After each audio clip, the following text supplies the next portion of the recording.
When it comes to harsh weather, we like to complain about Canada, but let's be honest, Antarctica has us whooped. And there's a team planning a dangerous expedition there that's never been done before.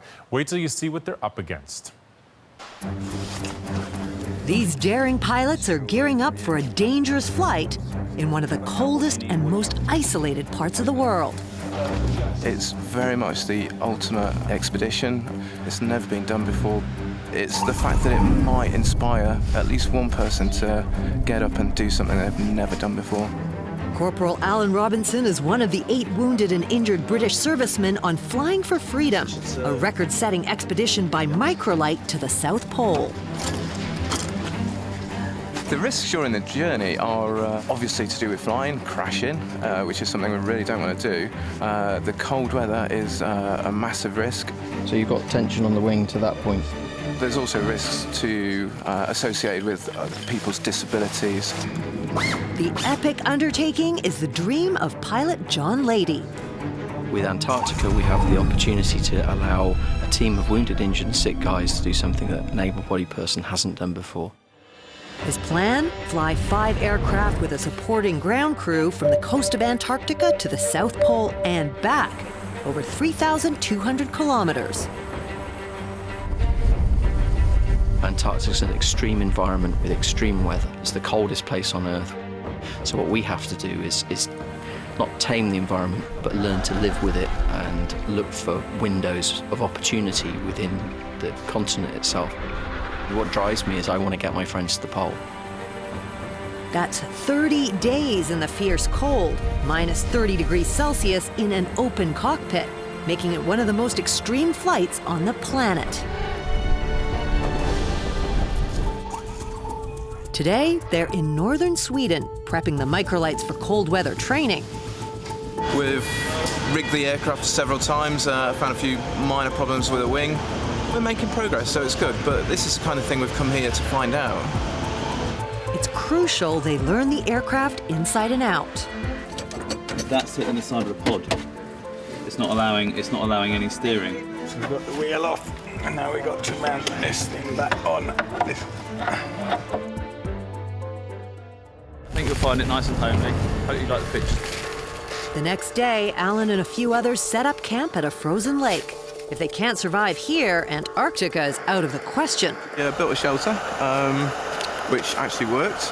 The biggest physical challenge I've found so far here out in Sweden, in the deep snow, my prosthetic leg, it's so hard work getting through deep snow. Hopefully this won't be so much of an issue in the South Pole. Last night I found it in my bedtime routine.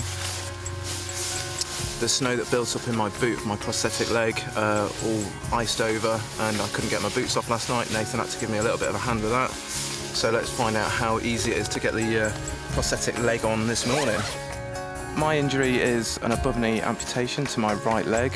When I lost my leg, I was out on my motorcycle, completely minding my own business, when I got hit by a car overtaking another car coming the opposite way on the road.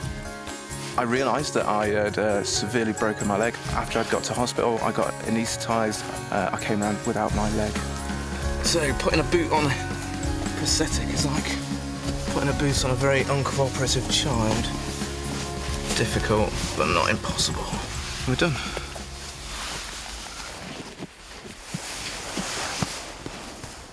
It's looking a bit misty. Hopefully later on we'll get the microlights warmed up and we'll get some flying done today. They clear a runway on a frozen lake to see how they'll do on the ice. Inside, we have to make a few adaptations for the disabled pilots. The foot controls will have to be converted to hand controls, which will mean a throttle will have to be placed here and a hand control for the rear steering bar so that it can be steered on the ground. We've got a special skidoo helmet, which has a little breath guard to keep the breath off the visor. One of the problems we think we might have in the South Pole is actually starting the aircraft in the morning when it's cold. We've got this set up to preheat the engine and the battery, which live in here, also fitted skis. It's really inspiring to see people with really quite catastrophic injuries just picking themselves up and getting on with it. really is a sense of freedom that you can't get any other way than flying. It gives me freedom from my disability while I'm in the aircraft. I don't feel like a disabled person at all. Then snow moves in, making it tough to see the ground. It gives us a massive problem with depth perception, which close to the ground could be fatal. We will only fly when we've got good contrast, good visibility.